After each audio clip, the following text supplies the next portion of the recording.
All right, let's cut through the noise. Washington just torched itself on live television. The Senate, Democrats and Republicans alike failed to do the one thing the American people pay them for: keep the government open. No deal, no compromise, just chaos. And now what? A shutdown is hours away. Think about that for a second. The world's most powerful nation, a $27 trillion economy, nuclear arsenal, global superpower, can't even keep its own lights on. Yeah, you heard that right. And here's the kicker. The people who will feel the pain aren't the senators shouting in marble chambers. It's ordinary Americans, workers, families, soldiers, travelers, everyone. This isn't just a political scuffle. This is dysfunction weaponized, and it's about to hit home hard. Let's rewind. The clock was ticking towards September 30th. Everyone knew the deadline. The House passed the GOP's short-term funding bill, a so-called continuing resolution. It never stood a chance in the Senate. Dead on arrival. Democrats countered with their own version. Republicans killed it instantly. Result: zero progress, zero compromise. Why? Because Trump demanded it. His message to Republicans was blunt: don't cut deals with Democrats, don't give Schumer a win, force through a Republican-only bill, and show strength. But Senate math doesn't care about bravado. You need 60 votes to pass anything, period. Meanwhile, Democrats smelled blood. Chuck Schumer seized the opening, painting Republicans as reckless arsonists. His warning on the floor was crystal clear: you are marching us towards a shutdown. And he wasn't wrong. This was déjà vu. We've seen shutdowns before. 2013 when Ted Cruz read green eggs and ham on the floor. 2018 when Trump demanded wall funding and the government froze for 35 days. But this one, different. Why? Because it comes at a time of record inflation, fragile markets, and deep voter distrust. The system is weaker. The stakes are higher. And then the blow-up. The Senate session that was supposed to produce compromise devolved into trench warfare. Senators shouting, aides scrambling, phones buzzing nonstop. Behind the polished speeches was pure panic. Trump fanned the flames from afar. On Truth Social, he blasted, "Shut it down," all caps. Within minutes, MAGA-aligned senators hardened their stance. No compromise, no extensions, just shut down. The pressure fractured Republicans. Some begged for pragmatism. Others doubled down to prove loyalty. Schumer pounced. He went on offense, hammering Republicans for governing by sabotage. The chamber roared with finger-pointing. One senator stormed out. Another muttered, spineless, into a hot mic.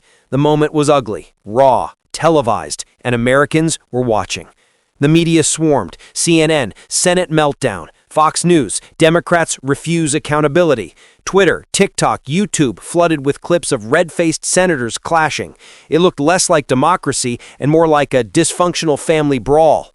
And the stakes weren't abstract. The casualties were already clear. Federal workers bracing for missed paychecks, soldiers facing orders to work without pay, families fearing benefits cut off, travelers anticipating air traffic chaos.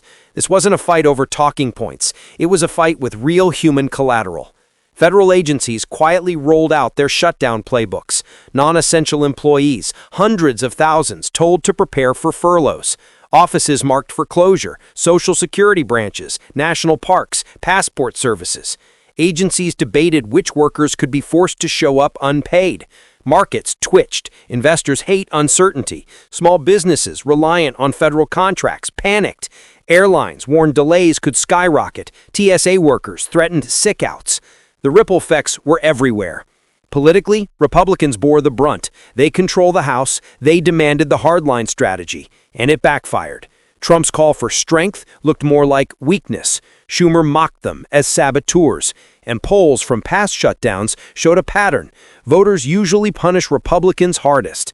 History was not on their side. Even inside the GOP, cracks appeared. One senator admitted privately, "We overplayed our hand." Others refused to bend, insisting Trump's strategy was the only way forward. But the damage was done. The verdict was clear. Washington failed. Again. And here's the brutal truth. This wasn't just a failed vote. It was proof that without compromise, the machine breaks. But here's the part nobody's talking about. What happens next? What happens when millions of Americans wake up Monday morning to a government that's closed for business? What does this mean for the economy, for 2025, for the fragile balance of power in Washington? That's where this story explodes, and it's exactly what we'll dive into now. Sabotage. That's what this is. Not gridlock, not politics as usual. Politics as usual would be resolved. Sabotage. Here's why it matters. For decades, even in bitter fights, Congress always found a way to keep the lights on. That was sacred. That was stability. But not anymore. Shutdowns are no longer accidents. They're weapons. And that weapon cuts deep. It's not just the budget. It's trust. Trust in government. Trust in systems. Trust that the United States can handle bigger crises when they come. Because if they can't even pass a funding bill, what happens in a debt crisis? What happens in a war? What happens when the emergency is real and failure means lives? History tells the story. Nixon weaponized secrecy. Clinton survived impeachment by turning scandal into partisan war. Shutdowns were rare, but today, they're normalized. And normalization is the danger. If chaos becomes routine, the system isn't governing anymore. It's performing. Performing for cameras, donors, and Trump's Truth Social feed. This isn't governance. It's theater of collapse. And both sides are guilty. Democrats pack bills with bloated priorities. Republicans treat shutdowns as leverage. Both walk away calling the other side traitors. Meanwhile, the American people get stuck with the bill. Literally. Markets lose faith. Credit agencies prepare downgrades. Borrowing costs spike. The world looks at Washington and sees a circus running the empire. That's the deeper crisis. So, what's next? 3 paths. Path 1, the patch. Lawmakers cave under pressure, they slap together a continuing resolution, buy 30 days of calm and pump the fight. But that's not a solution. That's a Band-Aid. And you know what comes after Band-Aids? More bleeding. The crisis returns, louder, nastier. Path 2, the full shutdown. Lights out. Agencies shutter. Hundreds of thousands furloughed. TSA lines explode. National parks close. Paychecks stop. The pain drags on until one side's poll numbers collapse. That could take weeks, maybe longer. The public suffers while politicians stage press conferences blaming each other. Path 3, escalation. The nightmare scenario. The shutdown bleeds into impeachment threats, DOJ probes, leadership challenges. Trump rallies his base screaming, sabotage. Democrats sharpen subpoenas. McCarthy-style chaos spreads from the House to the Senate. Washington doesn't just shut down, it eats itself alive. Each scenario comes with consequences. For the economy, for the election, for America's credibility abroad. Allies start asking, can the U.S. even govern itself? Rivals, China, Russia, Iran, smirk. They see weakness. They see opportunity. And they're already planning how to exploit it. So the question is simple. Is this accountability or theater?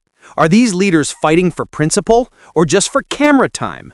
Because here's the raw truth. While senators bicker, Americans bleed. Families wait for checks. Soldiers work unpaid. Markets tremble. Airports clog. And all because Washington turned dysfunction into strategy. Think about that. This isn't a bug in the system. This is the feature. Chaos as politics. Shutdown as spectacle. Sabotage as strategy. And if this is the new normal, what does that mean for 2025? For your mortgage? For your job? For America's survival as a functioning democracy? Collapse. Chaos. Meltdown. That's where we are. And trust me, this story isn't over. It's just beginning. Like, share, subscribe, because the next chapter, it could decide the future of the United States.